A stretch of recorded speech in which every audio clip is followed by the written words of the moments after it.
It's day 3 of summer, the second month of the season, and I'm not really sure what we're going to do today, so let's take a little wander around and see what we can find job-wise. Hello again, I am Jim Bob, and welcome back to Seasons in the Valley.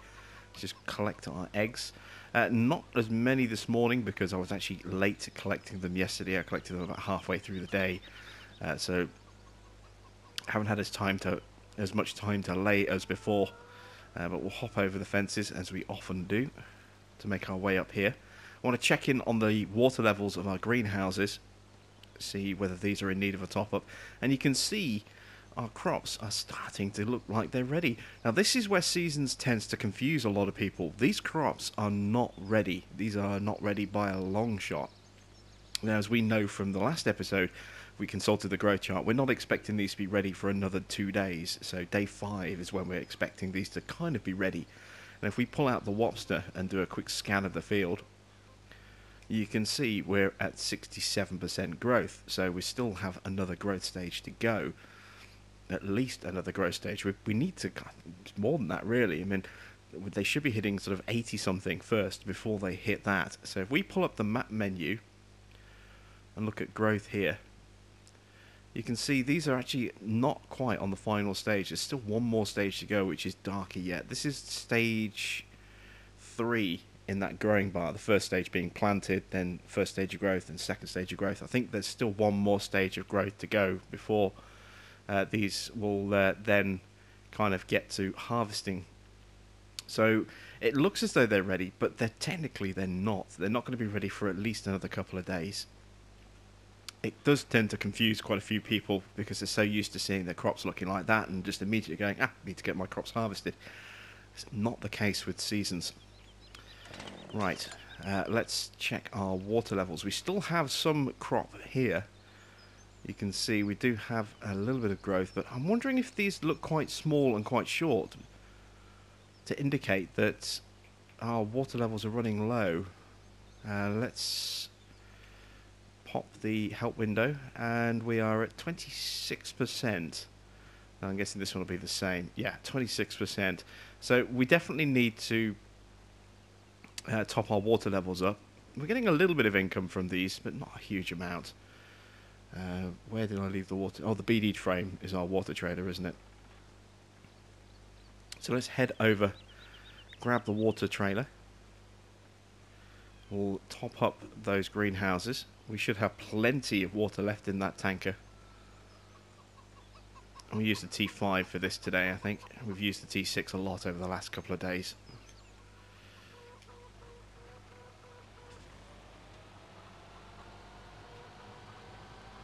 So let's pop around here.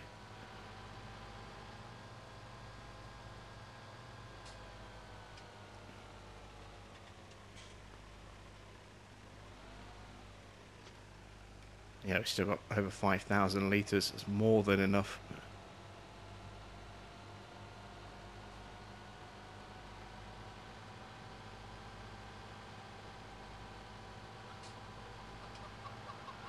Make our way through our chickens, underneath our silos. And there we go. There is our greenhouses.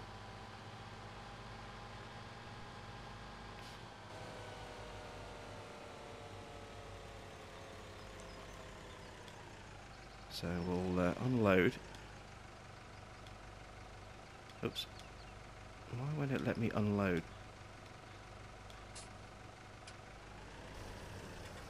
I'm pressing the wrong button, that's why.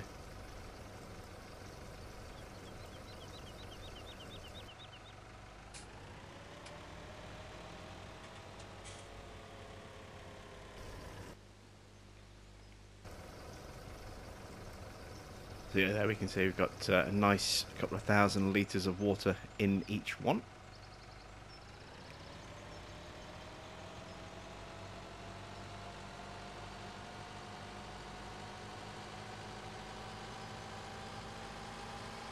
Let's go put this back away again. I'm wondering if we should maybe look at doing something else to bring in a little bit of additional income to our farm.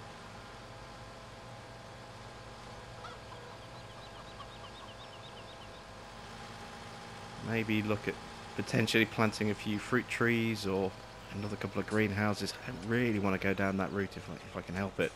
And while we are having some benefits to the size of those greenhouses and the cost of them, they do take up a huge amount of space in comparison to regular greenhouses by the restricted area that goes around them. So we could actually stick, traditional, 25,000 euro greenhouses side by side, literally overlapping each other in some cases. We can't do that with those ones there. They take up a huge amount of extra space.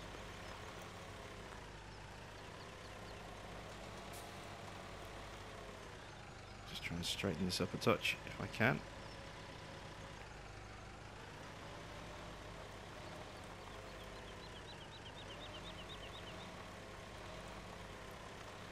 There we go, that's pretty good. That'll do. Oops. There we go. So, what else can we get done today? Well, let's just check on our grass. I don't think this has finished growing yet either. It hasn't. Look, this is still, got some way to go. We're still at 67% on this. It is fully fertilized, so I don't think we actually have any work that we can get done right now. We don't own any more grass, or at least in terms of grass fields, other than the ones we've already worked. I suppose we could weed those, try and get their yield up again in preparation for when they start growing back, but I was initially hoping that maybe we could, if we were lucky, get an extra cut on one or two of our fields, and I don't know if that's going to happen now. I don't know if that grass is going to grow in time before autumn comes, and even when autumn does come, it's going to start raining, so it's really going to be quite tricky to get much grass, if any, off the fields.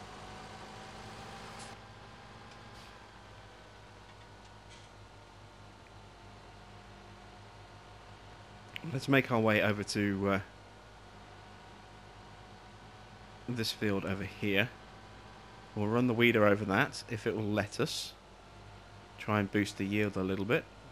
We should be able to. It's already at stage 1 because we cut it. That mechanic still carries across. And we shouldn't need to plough that field anymore either. Let's just double check that. That was something else we wanted to look for. Let's turn the need to plough back on. Yeah, field 83, look, you can see where we've ploughed, or where we've mowed, it's removed that plough state, and there's little bits around the edges of the field, and that tiny little red dot there, that obviously still shows a plough need because that bit obviously got missed by the mower. But those mechanics do still carry across, so that's kind of good information for us as well. In theory, what we could do is 1 year, instead of ploughing our fields, what we could do is we could just plant grass and just have a year where we don't do crop work and just do a bumper load of grass work and make a huge silage run at the BGA. And then once that's done, all of our fields would be mowed. Oh, can't go that way. Remember, it will tell us that we do not own the field. So there's there's some options for future years, for when we do actually need to do that. But I think what we might do today is we could possibly start going into the forest and earmarking some trees to start cutting down and store the logs ready for the winter. And there's nothing to stop us from doing a little bit of forestry today and saving those logs and then selling them, a little bit later in the year. Plus we could sell a couple now, see how much we get, make a note of it, and then compare how much we're going to get in the winter, when theoretically the price of lumber should be a little bit higher. We do know that is definitely the case with wood chips, but we don't know that for definite with wood because there is no actual price guide for wood. It's one of those kind of crops that has no listed price, a little bit like eggs. We have no market for eggs, it's just a fixed price. Same with bales. Bales are traditionally just a fixed price. We do obviously have price for hay bales and straw bales. We can't sell grass bales, but there's no price for silage bales. So is that going to be a fixed price? I would imagine it will be. We're still waiting to find out how much those are going to be worth. We've got another sort of 24 hours or so before we can start looking at that, I think. Just catching on that fence there. Go.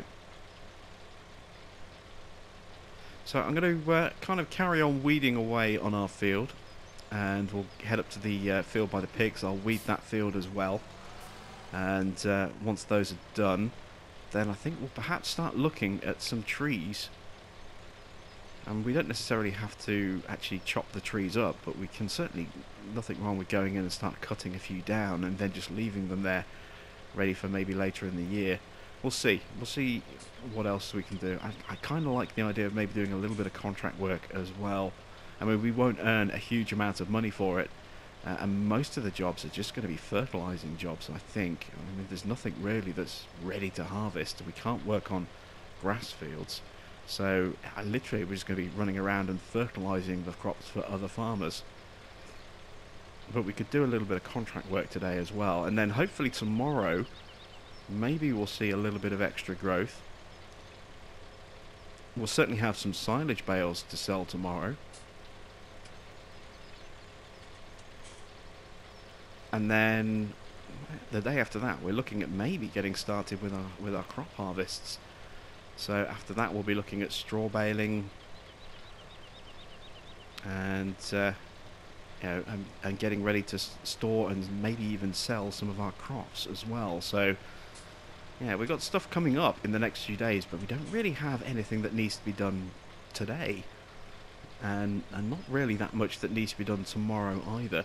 So we do need to kind of find a few jobs to keep us busy and maybe bring a little bit of cash into the farm. So I'll carry on weeding away like this, and once we're done we'll see where we go from there.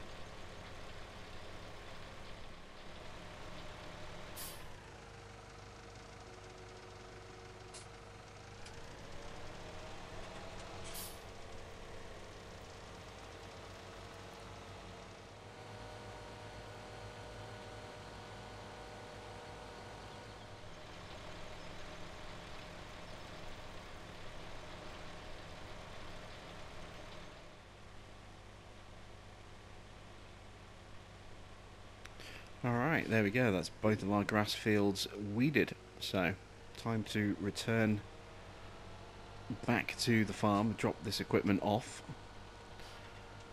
I still really want to buy the grass field next door. The really big one. Field 86, but we just don't have 400,000. It's 450 odd to buy. We've used up most of our loan money with our additional purchases that we've made, those extra fields, the extra equipment for the summer. Now with our telehandler as well, we just don't have the cash to kind of invest in yet another big field. Maybe I should have done more grass fields. Maybe I shouldn't have put so much down for crops. We're going to have a very busy autumn. We've got a lot of crops to bring in. We've got that soybean, the corn, the wheat, the barley, and the canola. So we're going to be sort of doing stuff all through that period. But I get the feeling that we could maybe have done a little bit more grass work, because we have kind of used everything up now. We've just got that one grass field to go, which still has got a couple of stages of growth left to go through. It's only at 67% growth height. So there is definitely some more sort of growth that needs to happen before we can start attacking that. I mean, technically, I suppose we could start mowing it now, but it's so short that we're just hardly going to get anything off that field if we do. Just quickly give the weeder a little bit of a clean.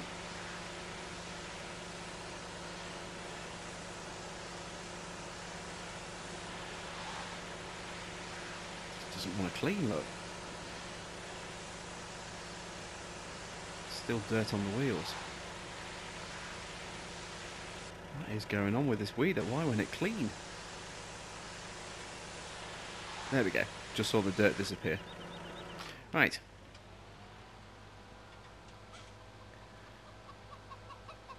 Back this up.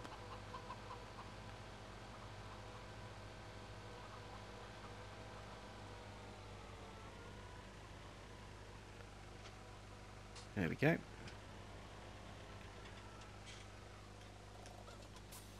And we're going to jump into the T6 for this. I just don't like driving around on skinny wheels, but I don't want to mess around by changing the wheel configuration on the T5, because that's pretty much all it's going to be used for, is weeding and fertilizing. So let's take a look. We cut through here at the kind of line of trees that we would need to remove. Now, can I sneak through this corner? I should just about be able to get away with it. It's going to be really tight. Just squeeze through. Right, so let's take a look at the line of trees that we're going to need to remove if we are to try and join our fields together a little bit more organically when we do make that purchase. So you can see the edge of field 52 here on this corner kind of lines up with the edge of field 50. So if we want to track a straight line from here, let's kind of figure out exactly where we would need to, what trees we would need to cut down. We'll have to weave through these two. I'm trying to get an idea of the lay of the land in terms of the slope as well. The angle that we're going to be working at. There's a nugget just on the floor there, I think.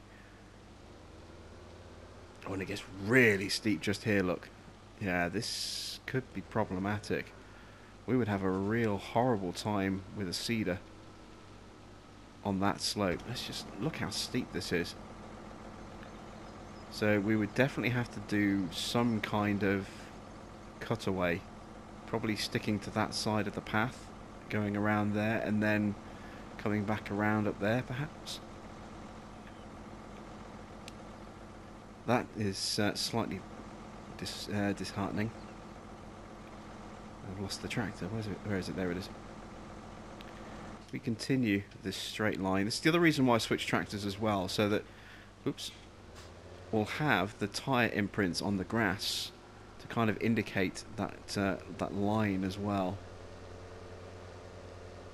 towards the edge of the crop field. So yeah, I don't think we could do just a straight cut. The terrain is too there's too much elevation change. So this we could probably get away with coming down like this.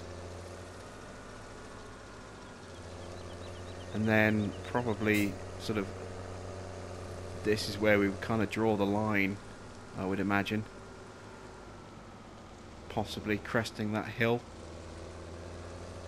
And then sort of connect around that way. So we could widen out again around there. But I do think that hill might be just a little bit too steep. I mean, going up here... Let's turn the engine off. Going up here is going to be absolutely fine. There's no problem with that at all, but it's standing here, and then that is too steep for a combine. That's just way too steep. Look at it. That's horrible. We would have to take the wide path.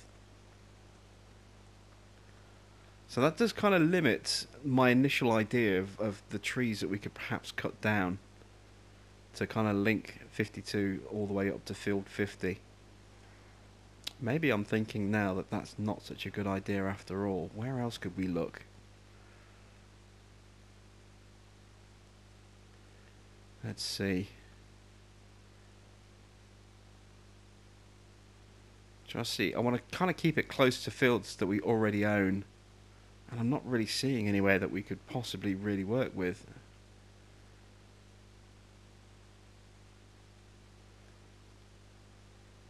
How much is this field going to cost us? That's 278. That's a lot as well. Plus it's got the wrong crop on it, so that's no good for us to buy and take over the crop. There's our canola. I don't know. Not sure really where we need to be next. I need to kind of get back in this, don't I? I mean, we could kind of look over here, but again, I mean, we've got fields first that we need to work with. I don't really want to start cutting into this just for the sake of clearing trees. Now, I had a plan around here, and it just doesn't look like it's going to work. So maybe, maybe if we are going to do forestry, we actually need to clear an area from the forestry mill outwards. So maybe we need to come down to the Stanton sawmill over here, and we need to actually look at clearing out this section here, and then obviously delivering into the lumberyard. So let's take a trip over there. Now there is a path that we can kind of get onto, so we'll do that.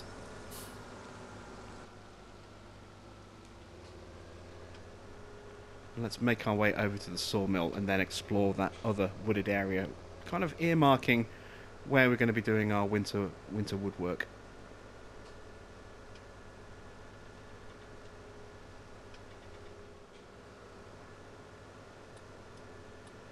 Alright, so here we are at the sawmill. This is automatic, I think, isn't it? Yes, it is. Excellent. So you've got some rows of poplar planted there. Looks like they might have been harvested, perhaps.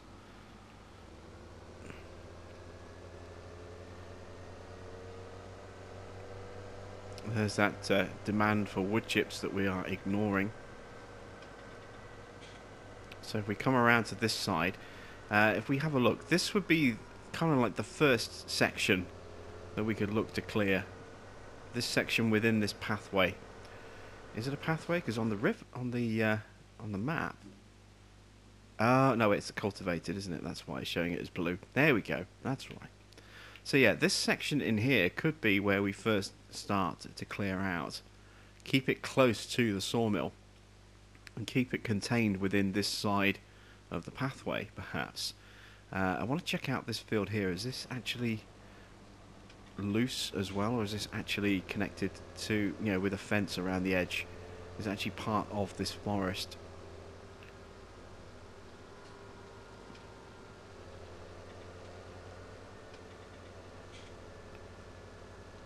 I see a fence.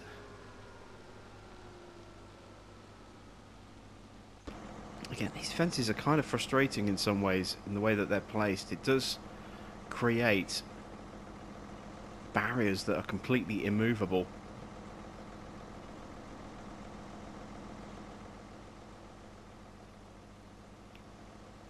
But yeah, I think we could do some log work in here. I don't think there's any reason why we couldn't.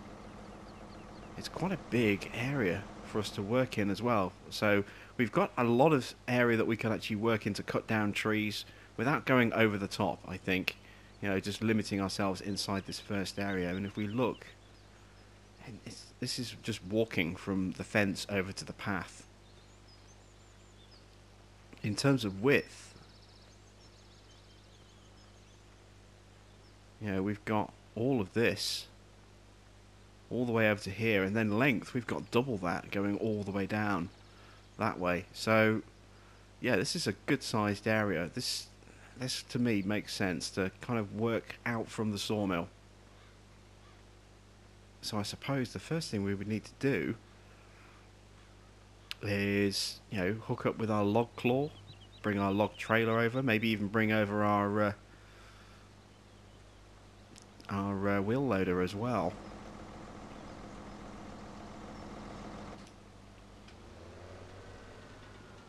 Yeah, let's start bringing some equipment over. We can start stacking some wood. Tell you what, that's something we can do as well. Because we are going to be storing wood, let's see if we can actually put down some log stands in the sawmill area for us to store our wood in, ready for the big winter sale. I can't get round that side. And that's water. Okay. Let's try going around the back of the sawdust and the wood chips. There we go. So, let's see, can we actually place some wood stands? I think I still have the placeable installed. Let's take a look.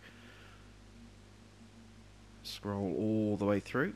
I have actually been really quite brutal recently and trimmed out a few mods just to try and free up some space. Yes, here we go. We do still have the wood stacks. Now, I haven't used these yet, but oh, we can place them. That's good. So the question then becomes, where do we place them? I can't place them too close to the sale point there, because that's going to cause problems. Although I suppose we could actually stack. Yeah, we could stick some here.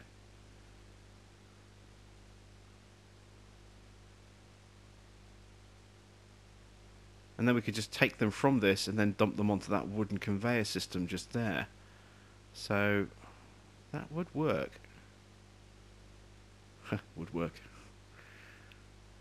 Bad pun.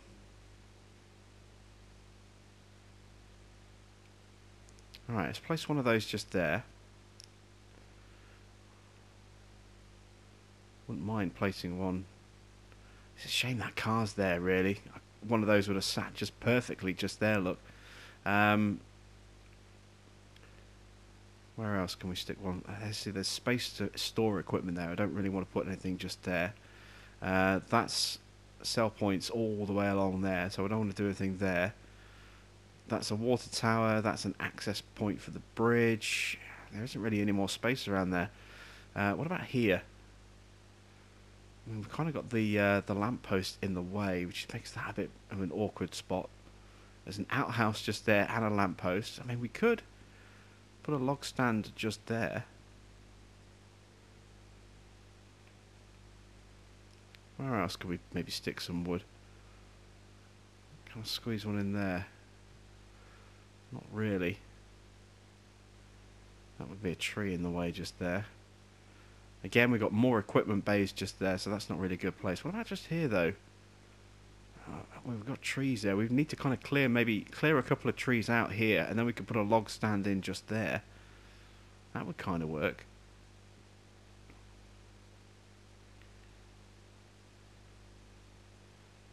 Or maybe just along here in general, we could put in a couple of log stands along here. Yeah, actually, I quite like the idea of that. Let's put in a couple of log stands just here.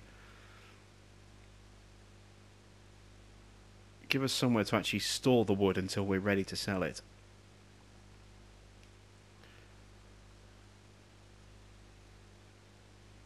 Let's try and curve these, follow the curve of the road a little bit.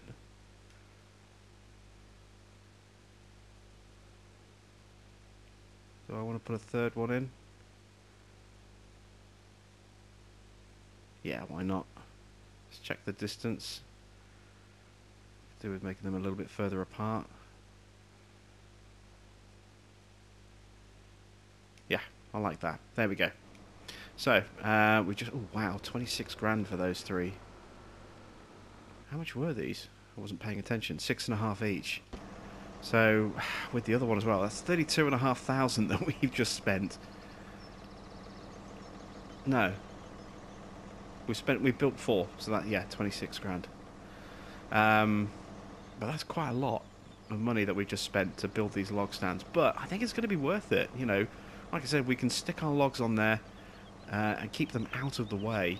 We've left overlap room on each one, so the logs can stick off the end and not get in the way of the next one.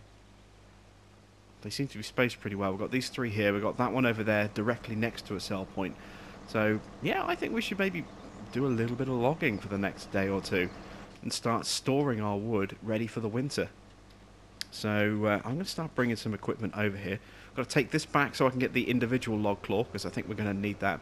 I also want the BD trailer as well, because we can actually put the log frame on the back of that. That might be useful for transporting some logs, although maybe a little bit too short. We'll see. And then we'll bring the wheel loader up here as well, because I think that could be quite useful. So I'll see you in just a moment.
Alright, bringing the wheel loader up.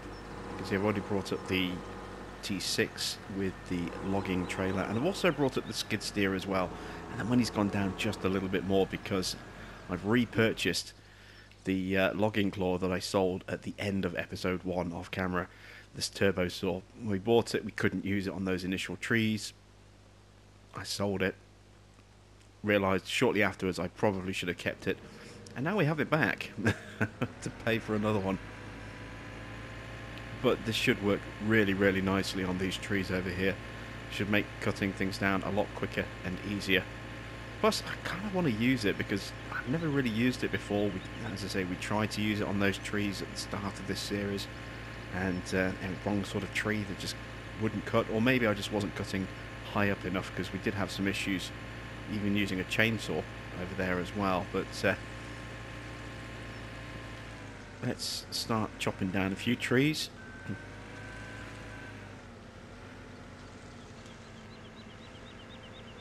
Hopefully we're not going to have any issues with this again. There we go. Just got to find the right spot. I should have brought the stump grinder over, but I suppose we're not looking to clear this area, in that respect. So just looking to cut down some trees, so we can grind the stumps out another time. Oh, this is an awkward angle.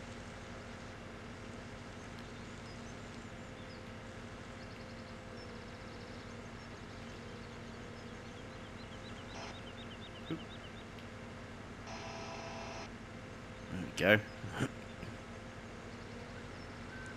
This steep hill is not making it easy for us. Oh, I've just thought, are we in the... Yes, we are in the right zone as well. I was just checking that we are in our sort of designated area for logging.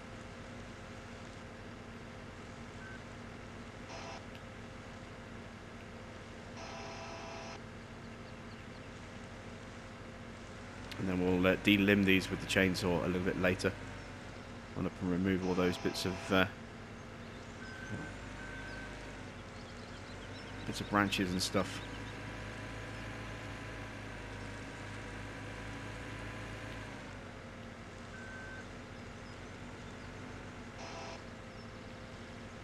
A little bit too close. There we go.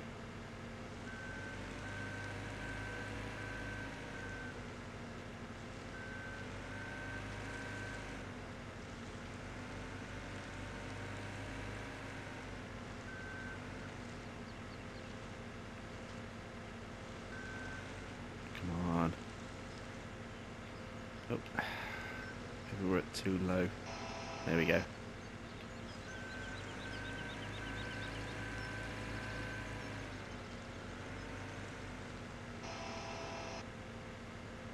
Alright. We are chopping down some trees.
Alright, so we've got a decent starting number of trees cut down. It's time for us to kind of do a little bit of test work on these. So I'm going to need the T6 first of all, so I can pick these trees up one at a time. The log claw on the front loader is a little bit too big, too chunky for us to be able to do that. It's designed to pick up multiple logs rather than individuals. So that'll be mainly used to transfer logs from the store points over to the sell points. So from these log racks here, they'll be transferred over, you know, using the wheel loader, bunch of logs at a time. That's kind of the plan anyway. We'll see how that shakes out. We probably won't need to use this trailer for a little while. Not until we've at least cleared this initial area and started working a bit further away. But I kind of want to see how big these trees are in terms of how they're going to fit. Should probably brought a weight over.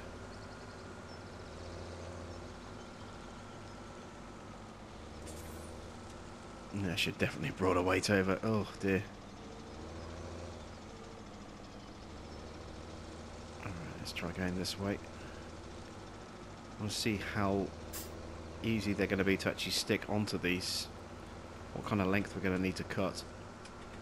I mean, it looks as though we could potentially do the whole tree. But I don't think we'd get that much money if we left the tree completely uncut like that.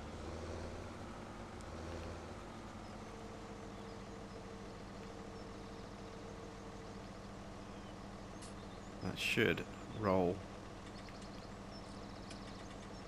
It's kind of rolling. It's a bit of a crooked tree. It's not perfectly straight. There we go. I have to say the tree models have definitely improved. You know, instead of having, you know, perfectly uniform tree trunks, we do now have these trunks that are a little bit kind of warped in places and not straight. You can see we've got a big kink in that one there. Look. This one, I want to see how much. Oh, this is going to be too heavy. We're going to have to go and get a weight. It's just too heavy. I'm going to run back to the farm, grab a weight, and then we'll be able to try this again.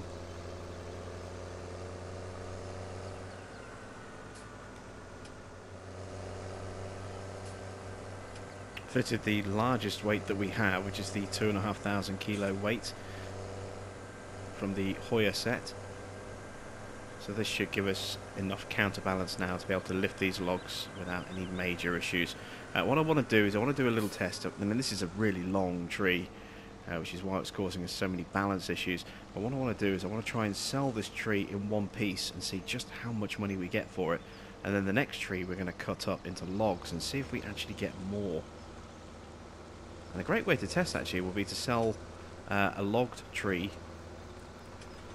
that's shorter than this one, which is going to be pretty much all the trees. I mean, look at the size of this thing. I'm having to kind of pirouette around the lamppost here just to be able to make it round the corner. Our logging claw is just rattling and shaking. It's not happy. Let's see how much we get for this tree here. See, not much at all. Just under 3,000. Now I think if we were to cut into good long lengths and sell the lengths, we would actually make more than selling the tree in one single piece.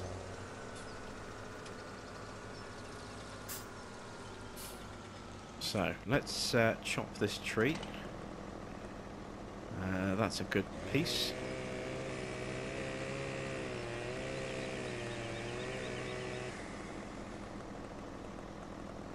That's a pretty good piece.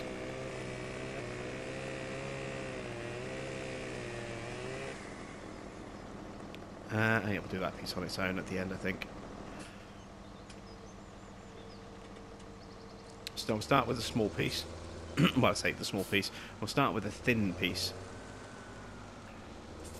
See how much we get from this.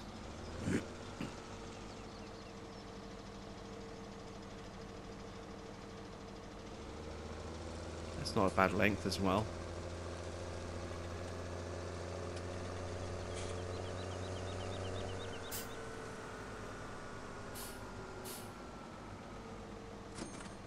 So we get 687 for that one. Let's see what we get for the rest of the tree. Oh, excuse me.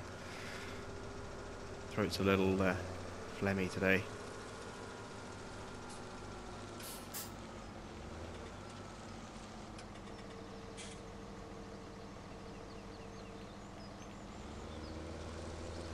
Right, piece number 2. This is a little bit shorter, I think, but it's a lot thicker, so this should be worth a fair bit more money. Oh, there you are. See, look, worth 1,500 for that piece. So we're up to 2,200 so far for those 2 pieces. If we get an even bigger amount for this piece, which we probably should do, because this piece is a little bit thicker still. This is the the base of the tree. This is where the wood is at its thickest. So this is where we should get the most money from this one piece here. So we can get about 2,000 for this piece. That's going to completely prove the theory that cut trees are worth a lot more than uncut trees.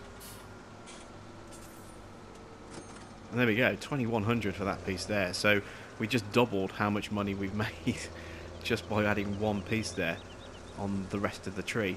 So we made around about 4,200, 4,300 in total for that one tree, which was shorter, quite substantially shorter than the other tree. So cutting our logs is definitely the way to go. So now we need to kind of figure out how we're going to cut them.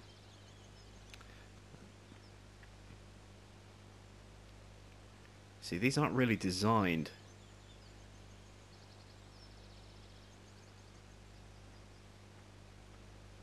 for an easy split. I mean, we could cut the log here in the middle,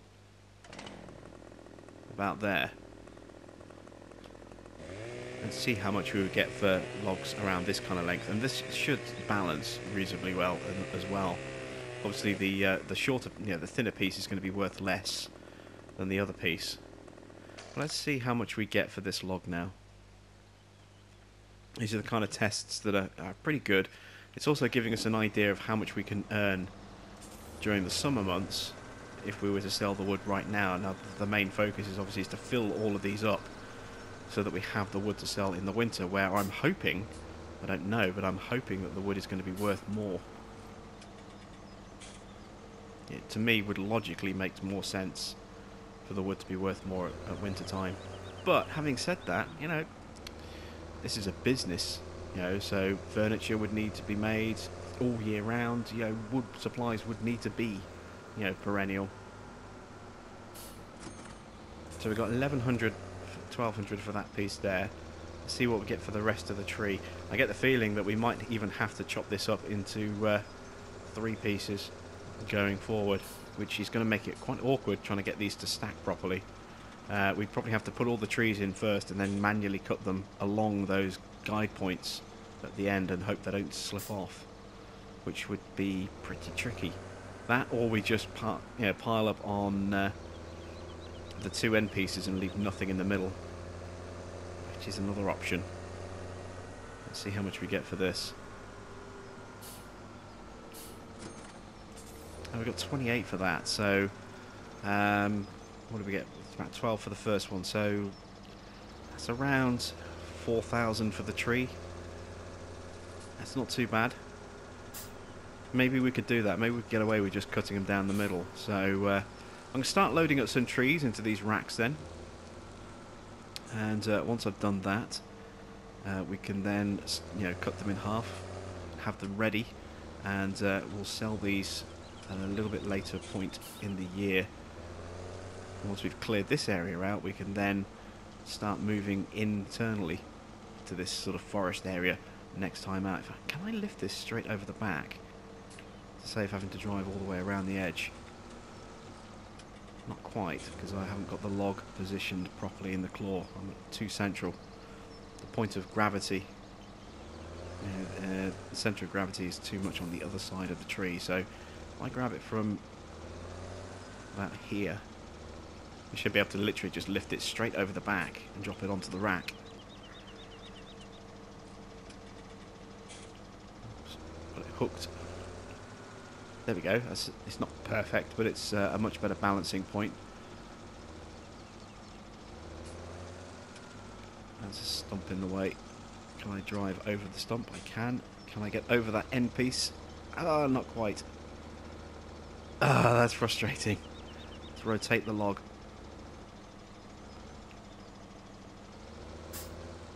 There we go. Got away with it. There we go. That kind of worked. So I'm going to try doing that again. And as I say, I'm going to get the rest of these pieces kind of loaded up, and then that'll probably be it for the end of this episode.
Just a little bit too long, that piece there.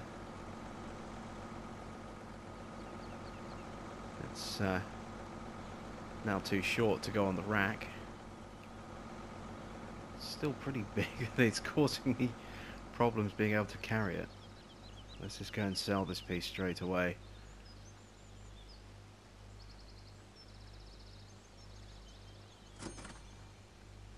For another 466. Okay, so we've kind of made back the money that we spent already on buying back that saw.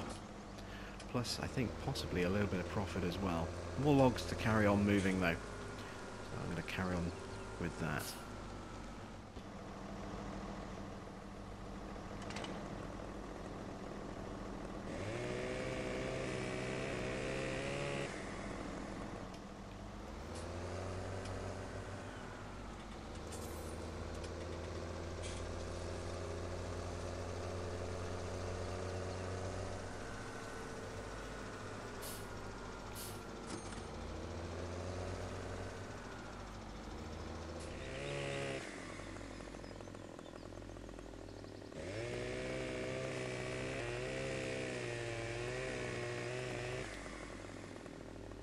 And there we go, that's the last of the logs on this stand.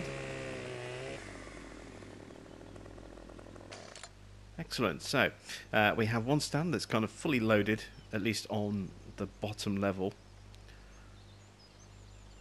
What I may well do is slightly reposition those.